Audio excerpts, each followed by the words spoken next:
Hi viewers, welcome to our channel. ప్రస్తుతం మనతో పాటు senior journalist Damu Balas sir వారితో మాట్లాడడం.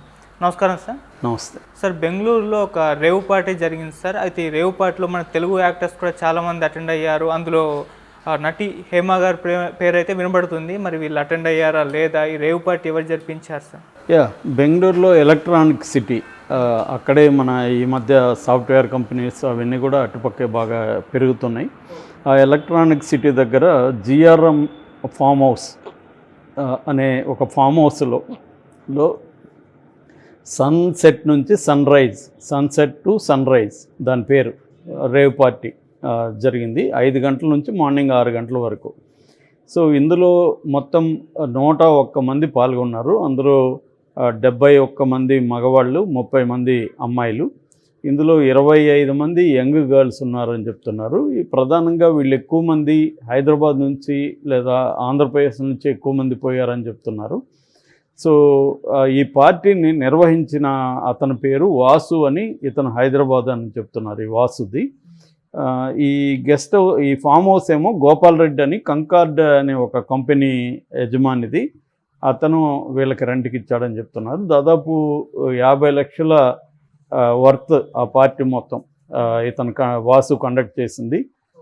50 లక్షల విలువైన పార్టీ అది. అంటే వీళ్ళందరూ కూడా దాంట్లో పార్టిసిపేట్ చేయడానికి డబ్బులు ఇస్తారనమాట ఆ పార్టీలో.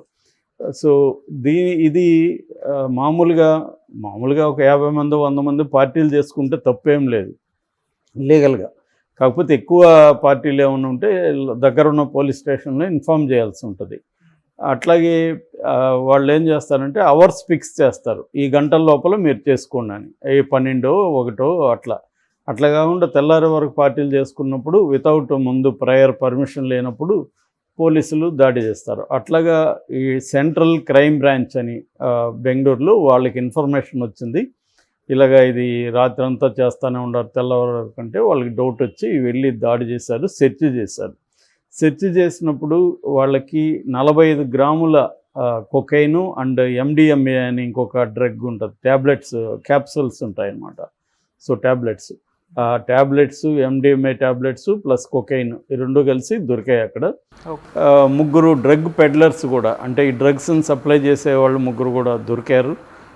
సో ఇప్పుడు వాళ్ళందరినీ అదుపులోకి తీసుకున్నారని చెప్తున్నారు. ఇది ఒక్కసారిగా కర్ణాటకలో సంచలనమైంది. ఇందులో ప్రధానంగా టెక్కీస్ ఉన్నారు, డీజేస్ ఉన్నారు.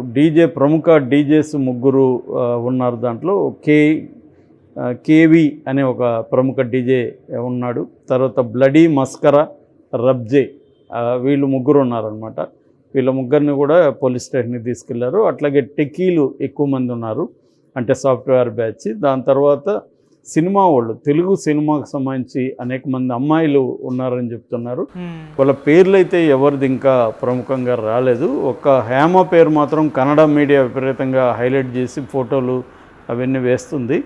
బట్ హేమ ఇమ్మీడియట్గా ఈరోజు తన ట్విట్టర్ దీంట్లో వీడియో పెట్టింది. ఆ వీడియోలో నేను హైదరాబాద్లో ఉన్నాను, నేను అక్కడ పాల్గొంటున్నట్టు కన్నడ మీడియా హైలైట్ చేస్తుంది. నేను పాల్గొనలేదు, నేను ఏ రేవ్ పార్టీకి పోలేదు, ఇక్కడే ఉన్నాను. ఇక్కడ మా ఫ్రెండ్ వాళ్ళ ఫామ్ హౌస్లో ఉన్నాను, వెనకాల చెట్లు అవన్నీ ఉన్నాయి, ఇక్కడ ఫామ్ హౌస్లో ఉన్నాను, హైదరాబాద్లో ఉన్నాను అని చెప్తుంది. సో ఆమె అయితే దాన్ని ఖండించింది. బట్ ఇంకా ఎవరెవరు ఉన్నారు ఏంటనేది ఇంకా అక్కడ సిసిబి పోలీసులు రిలీజ్ చేయాల్సింది. సిసిబిలోనే, అంటే సెంట్రల్ క్రైమ్ బ్రాంచ్లోనే ఒక యాంటీ నార్కోటిక్స్ బ్రాంచ్ కూడా ఉంది, వాళ్ళు కూడా ఎంటర్ అయ్యారు. సో దీన్ని మొత్తం స్క్రూటినీ చేస్తున్నారు. వీళ్ళకి అందరికి కూడా పాల్గొన్న 100 మందికి కూడా డ్రగ్ టెస్టులు చేస్తారనమాట. డ్రగ్ టెస్టులు చేసి ఎవరైనా డ్రగ్స్ వేసుకోకపోతే పెద్దగా వాళ్ళకి ఇబ్బంది ఉండకపోవచ్చు, వాళ్ళని వదిలేస్తారు. ఓన్లీ కండక్ట్ చేసిన వాళ్ళని దీంట్లో అరెస్ట్ చేసే అవకాశం ఉంది. అయితే ఎవరైనా డ్రగ్స్ వాడినట్టు కానీ టెస్టుల్లో కానీ వస్తే మాత్రం వాళ్ళకి ఇబ్బందులు ఖచ్చితంగా ఉంటాయి. వాళ్ళు కోర్టు ద్వారా వాళ్ళని జైలుకి పంపించే అవకాశాలు ఉంటాయి. సో మరి ఏం జరుగుతుందని చూడాలి. అంటే మన తెలుగు వాళ్ళు బెంగళూరులో ఎప్పటి నుంచో కూడా ఈ ఫామ్ హౌస్లు ఇవన్నీ చాలా ఉన్నాయి. మన తెలుగు వాళ్ళు అక్కడ బిల్డర్స్ అండ్ డెవలపర్స్ అసోసియేషన్ కూడా నాకు తెలిసి 20-30 ఏళ్ళు ప్రెసిడెంట్ ఉన్నవాళ్ళు మన తెలుగు వాళ్ళు ఉన్నారు అక్కడ. ఎందుకంటే పెద్ద బిల్డర్ ఇట్లా చిత్తూరు నుంచి ఇట్లా అనంతపూరు, హిందూపూరు ఈ ఏరియాల నుంచి పెద్ద ఎత్తున బెంగళూరుకి వెళ్ళిన వాళ్ళు ఉన్నారనమాట. అక్కడ ఈవెన్ చాళుక్య హోటల్స్, మౌర్య, చాళుక్య ఇలాంటి పెద్ద పెద్ద హోటల్స్ కూడా అక్కడ ఉన్నాయి. సో వాళ్ళు ఇప్పుడు వాళ్ళల్లో ఒక అతనే చెప్పుకోవచ్చు, ఈ గోపాల్ రెడ్డి కూడా. ఓకే. ఈ గోపాల్ రెడ్డికి ఫామ్ హౌస్ ఉంది. సో ఈ రేవ్ పార్టీలు యాక్చువల్గా ఒక మ్యూజికల్ పార్టీలుగా స్టార్ట్ అయినాయి ఎప్పుడో 90sలో లండన్ ఇలాంటి ఏరియాల్లో. అవి మెల్లగా ఎలాగా స్ప్రెడ్ అయిపోయినాయంటే మన ఇండియాలో కొంత గ్లోబలైజేషన్ ఇదంతా వచ్చినాక కొంత రెస్ట్రిక్షన్ తగ్గాయి. దాంతో డ్రగ్స్ విపరీతంగా రావడం, కొంత మిడిల్ క్లాసు అప్పర్ క్లాసు బాగా పెరిగింది మన ఇండియాలో. ఈ గ్లోబలైజేషన్ తర్వాత ఒక రిచ్ క్లాస్ అంటే మిడిల్ క్లాసులోనే అప్పర్ మిడిల్ క్లాస్ అనేది బాగా పెరిగింది. అందులో డిస్పోజబుల్ ఇన్కమ్ కూడా బాగా పెరిగింది జనాలకి. సో వీళ్ళని క్యాటర్ చేయడానికి రకరకాల పద్ధతుల్లో పబ్బులు కావచ్చు, లేకపోతే ఫామ్ హౌస్లు ఇవన్నీ పుట్టుకొచ్చాయి. దీనివల్ల పార్టీలు పెట్టడం. సో దీంట్లో ఏంటంటే అమ్మాయిలు అబ్బాయిలు కొత్తగా కలుసుకోవడం, వాళ్ళు ఒకరినొకరు ఇది చేసుకోవడం, సంబంధాలు పెట్టుకోవడం అఫైర్స్కి, లేదా వాళ్ళలో కొంతమంది కాల్ గర్ల్స్గా ఉండడం, దాంతోపాటు డ్రగ్స్. సో ఇవన్నీ మిక్సర్ అనమాట. ఇది మిక్సర్ ఆఫ్ మెనీ థింగ్స్. ఇవి నిజానికి పోలీసులకు కూడా చాలాసార్లు చెప్పి చేస్తూ ఉంటారు. చెప్పి చేసినప్పుడు ఇలాంటివి జరగవు, చెప్పకుండా చేసినప్పుడు ఇలాంటివి జరుగుతుంటాయి. ముందే చెప్పి వాళ్ళ వాటాలు వాళ్ళకి ఇచ్చేసి చెప్పినప్పుడు వాళ్ళు చూసుకుంటారు ఇబ్బంది లేకుండా. అవి ఒక్కోసారి ఏం చేస్తారంటే రేవ్ పార్టీలు చేసేటప్పుడు పోలీసులకు ఇన్ఫామ్ చేయరు. సో ఇన్ఫామ్ చేయనప్పుడు ఏమవుతుందంటే వాళ్ళకి చాలాసార్లు పోలీసుల రైడ్ కూడా ఎందుకు జరుగుతుంటుందంటే వాళ్ళు కొంత ఫైనల్గా దీంట్లో మంచి మనీ వస్తుంది కదా. ఎందుకంటే వీళ్ళకందరికీ రేపు వీళ్ళందరినీ కెమెరా ముందు ప్రవేశపెట్టినా, లేకపోతే వీళ్ళ పేర్లు ఫోటోలు రిలీజ్ అయినా వాళ్ళకి ఇబ్బందులు అవుతాయి.